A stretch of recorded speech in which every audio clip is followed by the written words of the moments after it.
Valletta is the capital of the Mediterranean island nation of Malta, and with an intense history behind it, the whole city is listed as a UNESCO Heritage Site. The walled city was established on a peninsula in the 1500s by the Knights of St. John, a Roman Catholic order. Known for its museums, palaces, and grand churches, the streets here wind around towns and villages, taking you past some of the oldest buildings in the world on this pretty isle. Before we get into the top 10 things to do in Valletta, we've included links in the description to various discount codes and links to resources of things to do, so make sure you check those out. At number 10 is Fort St. Elmo. At the tip of the peninsula on which Valletta was built lies Fort St. Elmo, strategically placed to defend the harbors on either side of the city. Built in a star formation, this was the focal point of the Siege of Malta that happened in 1565 and was a period in history when some 1,500 knights lost their lives. Guided tours will take you all around the fort and fill you in on the fascinating history of the fortification. Number 9 is the Hop-on Hop-off bus Malta. With 35 stops at major attractions throughout Malta and 2 routes to choose from, the Hop-on Hop-off bus is a great way to explore the city and island. The fleet of buses will whisk you between stops, specially chosen to give a comprehensive introduction to Malta's rich history and dazzling culture. With audio guides and unbeatable panoramic views, visitors can get to know this magical island in detail. At number 8 is the Upper Barrakka Gardens.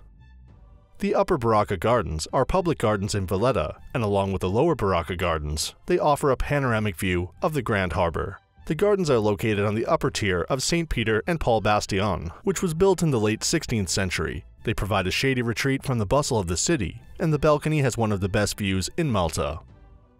Number 7 is the Grand Master's Palace. The Grand Master's Palace was once a seat of power for the Order of the Knights of St. John and served as the governor's palace during British rule. Nowadays, it houses the office of the president. The stern exterior of the 16th century Grand Master's Palace conceals a sumptuous interior, which has been expanded and embellished throughout the centuries. The palace armory houses one of the world's largest collections of arms and armor that is still housed in its original location. The collection is a fascinating glimpse into the physical artifacts that remain from past centuries and battles fought. At number 6 is the National Museum of Archaeology.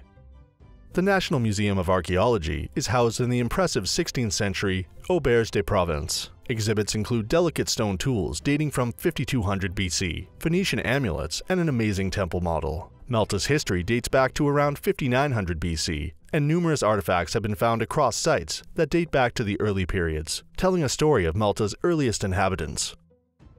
Number 5 is Malta 5D.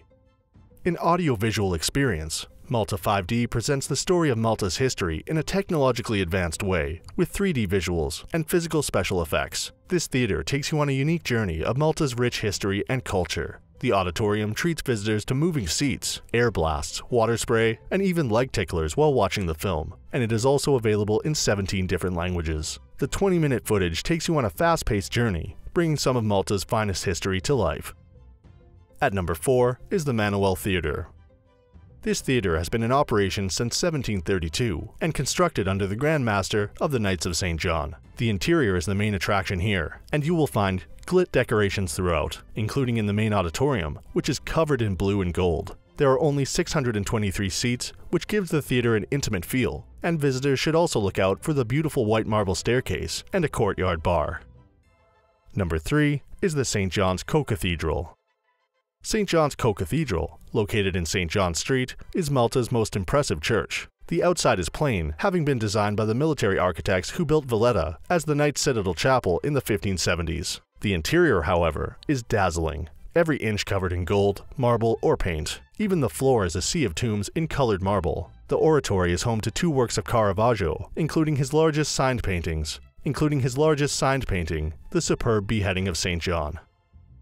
At number 2 is Valletta Waterfront.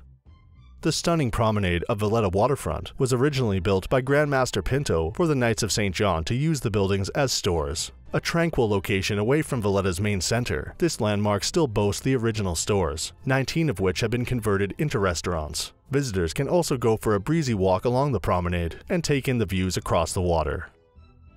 And at number 1 is GOZO and COMINO Blue Lagoon Cruise. See the sights of Malta from a breezy boat, and then go for an afternoon swim around the beautiful Blue Lagoon. The GOZO and COMINO Blue Lagoon cruise is the easiest way to see the best of Malta's islands and tranquil blue waters. With rugged shores and secluded sandy beaches, visitors can soak up the sights of Malta's coastline from the water. So that sums up our top 10 things to do in Valletta. We hope you enjoyed. If you did, please leave a like, and if you're new here, feel free to subscribe. Until next video, have a great day.